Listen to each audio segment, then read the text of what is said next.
Gardening is an old pastime, tradition, and hobby. You've heard me talk about gardening as something other people do, like Brian, who loves it. My brother-in-law Adam loves it too. He even built his own greenhouse. The first few years, I appreciated the beauty of gardening.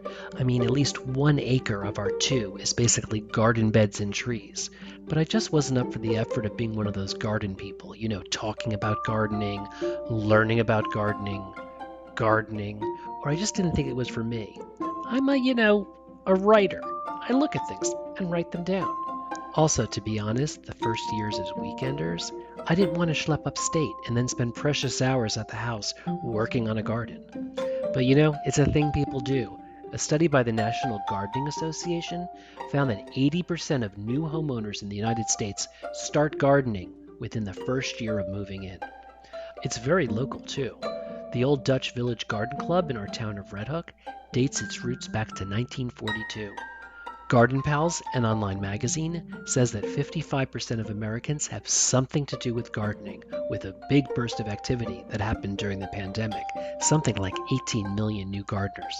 Millennials, get this, make up nearly 30% of the new gardener demographics, though one can assume that a lot of that is, of course, cannabis. So after years of looking from afar, I've decided to get my gloves on and get a little dirty.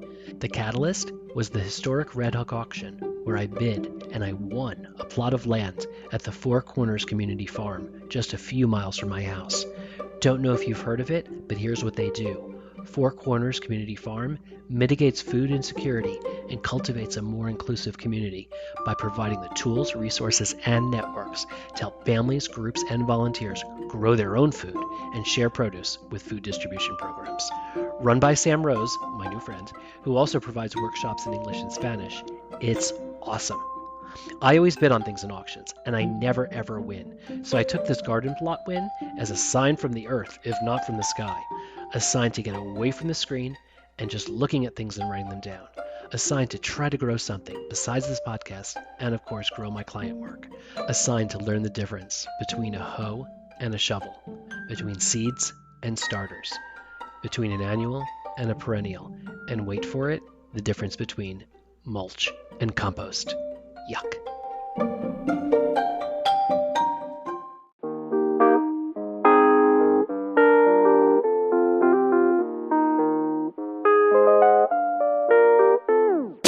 Down in the valley, moved up from the city. It's a new way of living and I'm trying to get used to it. 1 park coolers, half an ounce of an idiot. Ordered a Manhattan and they call me a city, yeah.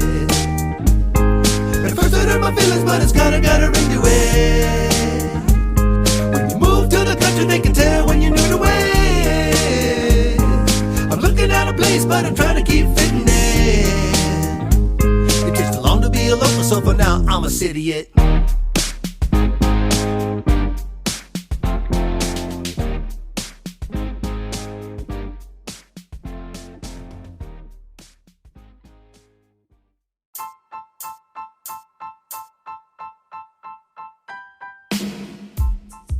I'm Matt Zucker, and this is City It, Learning to Live and Love Life in the Hudson Valley.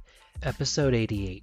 Sam Rose of Four Corners Community Farm has been generous and patient in teaching a City-It like me about gardening and gardening in the Hudson Valley. It seems that we have a lot of options of what we can grow. Sam says one of the main things to consider is our hardiness zone, a classification of how cold our region gets in the winter. Officially, we are considered Zone 5B, but this classification was determined in the year 2012, and with winter temperatures generally trending upward, our classification could one day change. Now, that's not to say we should be planting pineapples and mangoes, says Sam, but it may broaden some options of less hardy perennials. At the same time, certain plants such as stone fruit need a critical number of time in cold temperatures or chill units to trigger fruit production. As some of you may know, I'm allergic to most stone fruit, so it's not like I was running to grow plums or cherries anyway. As far as veggies and staples though, many of which I can eat, the canvas, according to Sam, is pretty open. Here in the Hudson Valley, we have a relatively long warm summer, so most annuals will have time to develop and give a good harvest. Rainfall is pretty variable, so crops with a critical harvest period can be a challenge if weather doesn't permit us to, get in the field. So when deciding what to grow, according to Sam, we can grow most of the popular crops, even the ones more associated with southern climates. Well, if we start early. Just be prepared, folks, for the Hudson Valley's crazy weather patterns. All of this was a bit overwhelming to me, since it sounded like I could grow almost anything, when what I really wanted, like any beginner at anything, was just to be told what to do. I was paralyzed by what to put in the little plot I won. Vegetables? Flowers. What kind of vegetables? Only ones I can eat like lettuce and broccoli, or things Brian might also like tomatoes? What are even the names of different flowers? And what color scheme would be pretty? As the weeks went by, I really couldn't decide between vegetables or flowers, so what I chose was both. Vegetables versus flowers. Nothing like a gamer showdown to get me playing. Luckily, I live just a few miles from Four Corners, so I can stop by frequently, though as you'll see, not necessarily frequently enough. Now for the show, instead of just describing how my first time gardening was going, in this episode I thought I would bring you, beloved listeners, closer to the action. This episode, you'll tune into my audio journal as I start gardening in my little plot of land at Four Corners Community Farm. Hopefully this is the first update of many. Now you'll hear some wind in the background since I do some live reporting on my phone. Not as high quality sound as Brett Barry would on the CatCast podcast or as David Muir would on location, but hey, I'm trying. Apologies in advance to real gardeners that this is going to be a little bit painful, especially for the plants.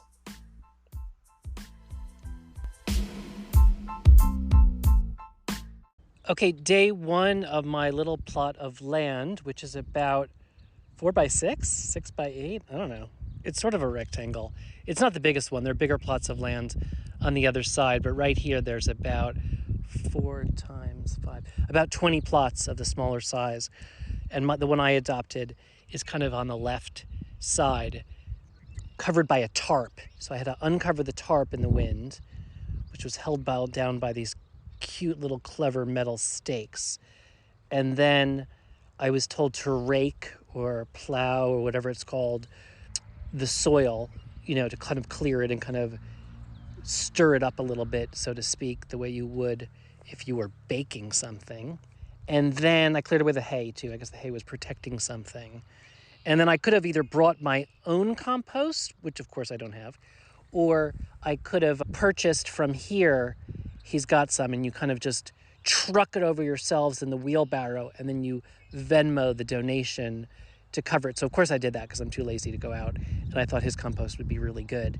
So I wheeled that over in a wheelbarrow. I was schwitzing. I didn't even think this through, and I wore good jeans, which was a dumb idea. But I wanted to get it done, right? I wanted to get it done and see if I could get it done kind of quickly too. So I composted everything, which I guess is a little bit like mulch. It kind of looks nice and rich for the soil. And then I dug out little holes and I planted the flowers that I bought earlier in the week at the Four Corners Farm event, which was the fundraiser. So I bought broccoli and kale, 2 of each. And then I'd already bought 3 flowers, zinnias and 2 other things. I think one's a sunflower. So I put them in the ground, and then I added more compost, and that looked really good. And I instantly forgot what I had put in the ground. So on little stakes that I brought over, I wrote maybe kale, maybe broccoli, maybe zinnia, maybe the other thing. Oh, maybe marigold, that's the other thing. I think I got the flowers and I got the vegetables correct, but we'll find out. Now, I didn't bring enough plants to really cover up the entire plot, so I left half of the tarp and restuck down with the metal stakes to keep the other half covered, which kind of looks unattractive, but it reminds me I've still got a lot of work to do. All right, day 2 of my plot of land.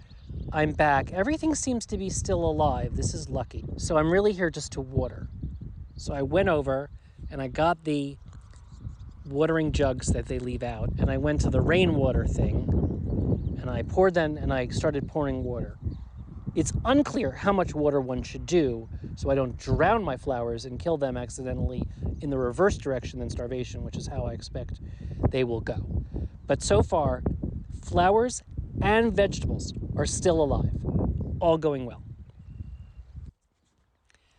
Day 3, back at the farm. It's really like day 7-ish because it's been about a week. It looks like the plants and everything are still alive. I came with grand intentions of planting the rest of the plot, but I was too late. Like, it's 4 o'clock in the afternoon and Grandiflora was closed, which I had no idea this was true. This is why people garden in the morning, I guess. So teachable lesson number 1, wake up earlier and do this. I did bring a little cute statue, this little frog caricature that I'm going to plant in my ground so everyone knows which plot of my land is. So you'll be able to see it. I'll take a picture. Otherwise, it's just going to be watering today and a quick visit.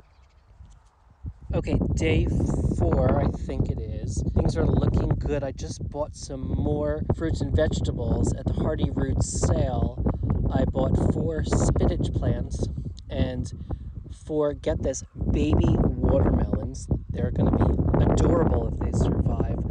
Plus, as you may know, I drink a lot of vodka with Bai watermelon as a drink. And so can you imagine if I become my own homegrown cocktails from my own garden? That would just be too something. Also good if they ever stop making Bai watermelon. So I'm here to water things, and I got some more compost, and I created some more space. I took off the tarp on the other half. So later this week, I will pick up some more flowers because I need to balance this out. And I've got room for about 2 or 3 more vegetables. Terrible news, Citiettes. I came back after a rainstorm, and I was hoping everything would be thriving, but apparently there's been a murder in the plot. I think my maybe zinnias and my maybe marigolds are no longer with us. They seem shriveled up and everything. Maybe I waited too long between plantings. I don't know. So I'm watering everything now. I also just put in a new Citiette sign that I ordered from Etsy, which is, I thought, adorable at first, but now it looks like a graveyard sign, which is sort of true to form considering today. But the maybe kale, the maybe broccoli, the other maybe broccoli, the spinach, and the watermelon, baby watermelon seem to be okay. So I'm optimistic. It just might mean I may need to take a second pass on the flower side. While my vegetables thrive, my flowers will need a new choice.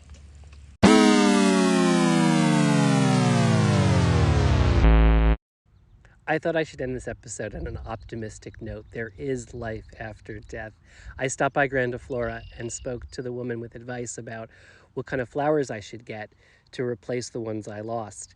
And she asked about annuals or perennials, and the blank look on my face probably helped her choose to explain to me the difference that annuals bloom once, and if I'm using rented land, which I am, is probably the best choice. So we picked out some really good perennials, some really cool things that are petunias. They're like super colorful. They're like actually called super petunias. And they're pink and they're yellow and they're purple and they're red, and you can see a photo on the Instagram. So I picked out a kind of a melange of them. And with the kind of the leaf compost that I had bought last week, I just planted them in the garden. With my new Citiette sign, it looks a little bit like a graveyard plot, I admit, but there is life. And the vegetables seem to be alive. The spinach, maybe the baby watermelon, I'm not sure, and the maybe broccoli. So I've just got to end this by being incredibly optimistic. In fact, I felt so good, I donated the spreader, the seed spreader, which I won, I didn't even know the name of it, to the farm, because we had an extra, I didn't realize that. So I just feel so good about all of this, and I'm really optimistic that I'll remember to water, that I'll remember that in July I should actually give plant food as well, and that I should actually come by, and maybe I'll figure out what to do with the what's left of the plot. Speaking of, next to my plot, there's still some empty real estate. So if you want to adopt a plot, you could be my neighbor. Just find out from Four Corners Community Farm if any of the plots are still available. Good luck, at least to me, and talk to you soon. So, going forward, I need to water more for sure, but I wonder whether I needed to do more with the soil as well. The gardening center lady told me to add the plant food that I bought from her to the soil in July when the original that came with it has petered out. Feel free to remind me. I hope you get a kick out of this, and more importantly want to know more and even support Four Corners. The farm's focus now is on access and sustainability, raising money to improve its infrastructure so folks of all abilities and ages can participate in the programming. They're also working to provide salaries for their all-volunteer staff so that they can achieve administrative sustainability. This is a community-based effort, and help from all is welcome. This could be volunteering on a community workday so they can increase impacts, attending an event or a workshop, adopting your own garden plot, or directly making a financial contribution. I'll put a link to Four Corners in the show notes and on the episode page. Until then, I'm Matt Zucker, hopeless yet hopeful, dirty yet happy. It's summer in the Hudson Valley. Put on your overalls and come visit.